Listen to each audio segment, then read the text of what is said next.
Petrogas i-reveal na ang missing puzzle. Si Phil ang ba ito? New head coach? UP Gels tinanggihan ang PVL offer. Pero bago yan, kung huwag lumutong mag-subscribe, notification bell para update kayo dito sa ating channel.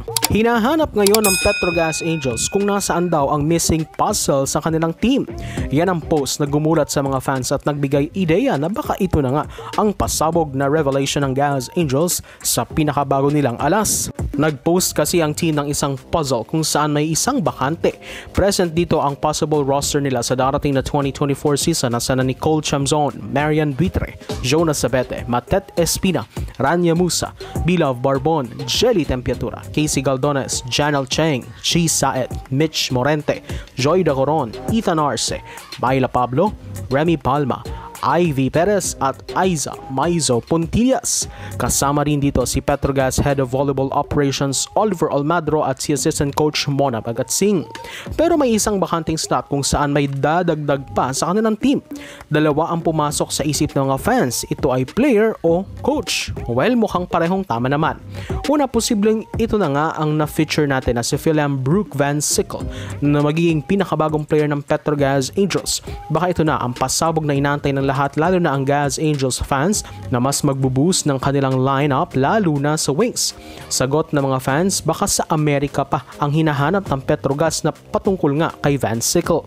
O baka naman ito ang hudyat ng comeback ni MJ Phillips na matagal-tagal rin nilang na-miss dahil sa Korean stint nito. Pero maaari rin na bagong coach ito dahil maugong ang usap-usapan na marahil may new coach ang Angels sa darating na season. Well, di naman talaga ito imposible gayong magiging busy ang coaches ng Petrogas kung saan si Coach Timmy ay kailangang pagtuunang pansin ng Ateneo Men's, samantalang si Coach O naman ay mukhang mas magfo-focus with UP Women's Team. Wala pang new coach ang Petrogas at mapapansin na sa puzzle wala ang mukha ni Coach Timmy na siyang coach ng Angels last conference, kaya baka new coach talaga ito. Usap-usapan nga na baka ito daw ang destinasyon ng dating F2 coach na si Regine Diego. Para sa ngayon, wala pa itong kalinawan at maghihintay pa tayo ng official confirmation ng koponan. Samantala, speaking of Coach O, kinumpirma nga ni Coach Oliver Almadro na siya ring namamahala sa UP Women's Volleyball Team na mananatili sa kanilang koponan ang ilan sa mga key players nito sa darating na UAP Season 86. Ito nga ay sina Nina Itang, Nika Celis at Jewel Encarnacion na magsisilbing mga leaders ng batang UP squad sa darating na season. Yan ay matapos daw na tanggihan ng tatlong ito ang offers nila sa ibang PVL teams at piliing manatili sa UP Nest para sulitin ang kanilang college playing years. Malaking bagay ito sa UP lalo na si Itang na reigning UAP Best Middle Blocker at may karanasan na sa national team. Fresh pa man din sila sa pagkuha ng dalawang top high school recruits na isang palaro MVP at sa Safi champion. We are very grateful to Nina, Jewel, and Nika for remaining loyal to UP. Of course, we'll support them if they decided to go pro. But we're even more excited that they're saying to continue the UP fight in volleyball.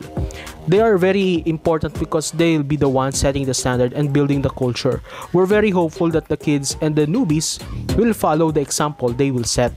Inaasahang magpapangalan din ng UP ng bagong coach sa men's and women's team nila bukod kay Coach O ahead of Season 86. Pero sinuguro ni Almadro na handa ang kanilang koponan sa darating na season despite walang fixed head coach sa ngayon. So do that, kaya for support this channel, please subscribe, notification bell to be updated on my coming videos.